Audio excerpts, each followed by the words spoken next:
Cunningham. Thank you, Mrs. Neal. I'm going to make Jimmy Cunningham's statement on Bill Brummett's use of a racial slur. Recently, I had a Facebook exchange with Alderman Bill Brummett on policy matters related to Pine Bluff. I have a deep interest in issues related to Pine Bluff as a native of the area, a co-author of 2 books on area history and culture, and a contributing author to a 3rd. I take particular pride in highlighting the monumentally important contributions of the people of Pine Bluff and Jefferson County to America and the world, in spite of the negative narrative that many in the state associate with the area. In the exchange with Mr. Brummett, I offered a critique of Mayor Debbie Hollingsworth's economic development policies and discussed issues related to the use of crime data. This critique was not an effort to disparage Pine Bluff, as Mr. Brummett had suggested in recent media reports. Rather, it was an effort to provide insight into how key policies and assumptions have to be re-examined in order to maximize Pine Bluff's resources. From the beginning of this exchange, I noticed the tone of Mr. Brummett's statements was agitated and caustic. He seemed to be more upset that a non-resident had a critique of area policy, though I informed him that I was a native of the area with an abiding interest in Pine Bluff's development. He further pointed out more than once in this conversation that I had misspelled his name using an extra M. The name Brummett is often spelled with an additional M. In fact, after reviewing the thread later, I had used an extra M in his name several times. Despite Mr. Brummett's untrue claim of my use of 6 different variations of his name, the only mode of my misspelling is the screenshot of the page which has been highlighted in the media.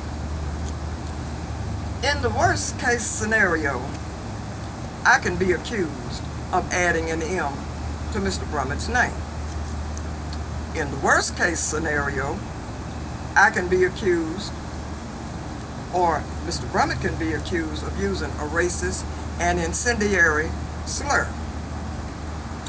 At a certain point, I decided to end this conversation abruptly after Mr. Brummett's comment, "You don't know all you say is not happening, Mr. Cunningham." As I said, I know the details and use of data. Don't talk down to me, you pompous ... I don't know Mr. Brummett personally. However, it is hard for me to imagine myself as a city alderman sitting at a computer and accidentally typing forms of someone's last name using a racial slur without realizing it. The insertion of words like spick, kick, chink, coon, or others would automatically be clear to me on a typewritten page.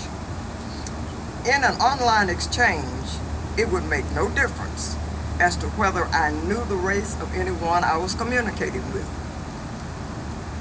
Those words would jump off the page and they would be immediately deleted. Mr. Brummett claims he mistakenly typed the spelling and later discovered it the next morning. Yet, the Facebook page this appears on shows that Mr. Brummett went back to his sentence with the Cunningham reference and edited a portion of it at 12:28 a.m., the same time frame of the discussion. In other words, He reviewed the sentence again, which still had the racial slur included, but chose to make a change to another part of the sentence, thus leaving the slur intact. Excuse me, it's getting a little warm in here. Further, Mr. Brummett should have been keenly aware that more than a misspelling had occurred in his sentence. When I ended the conversation, as shown in the screenshot, I said, "You have a good evening, sir. I don't debate name calling. I debate ideas." This is a clear and obvious signal to anyone reading it that there was an acknowledgement of name calling in the conversation. In this case, the name calling was the racial slur and its attendant language.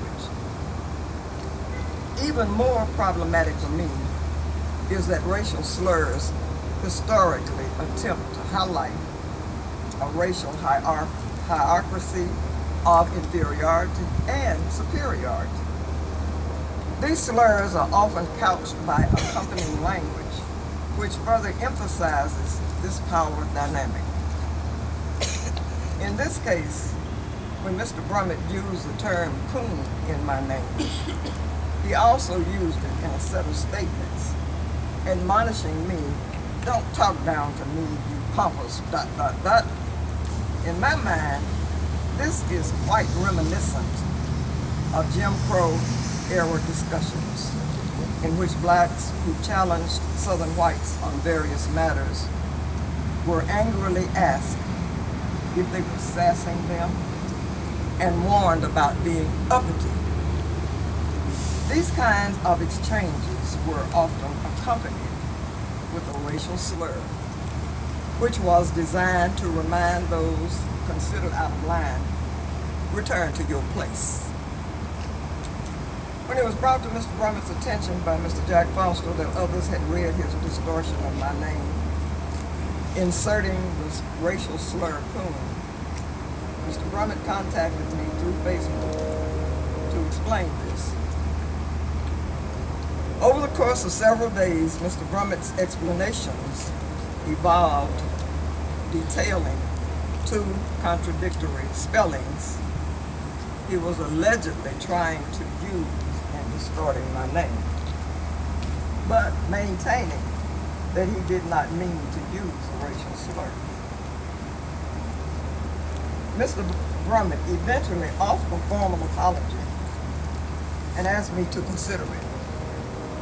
I told him I would consider his request, though at no time did I tell him I had accepted his apology.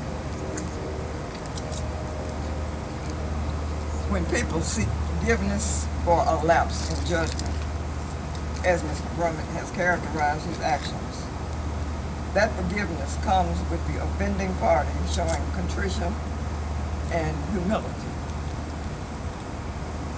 However, as soon as the media contacted Mr. Brummett about this, he began to fabricate details. He told Pine Bluff commercial officials that I had accepted his apology, when in fact I had only informed him in a written message that any response to his request for an apology would be in a letter to the city council. He further fabricated my actions and stated that I had misspelled his name with 6 different variations, thus giving the impression that I had misspelled his name with some form of juvenile word displayed to distort his name. Of course, the only way to confirm this is to see the original thread. However, even though the thread remained on the page of a friend of Mr.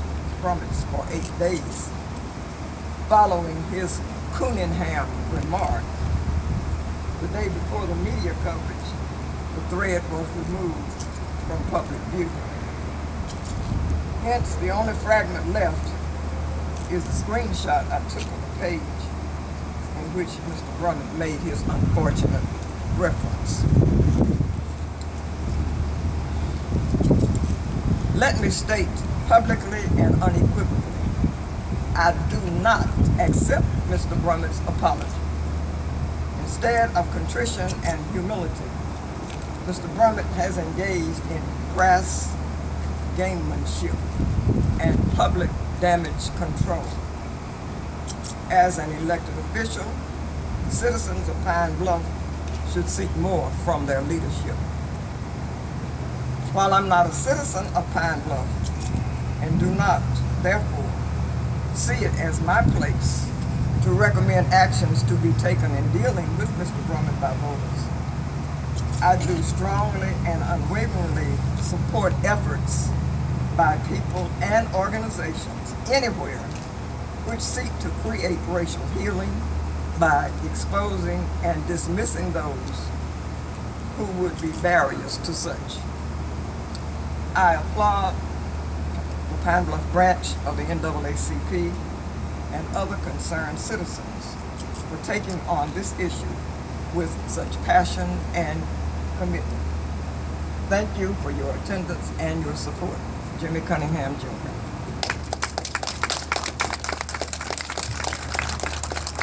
Thank you, Mrs. Cunningham. It was only fair to get his side of the story since Mr. Brummett was printed in the newspaper. And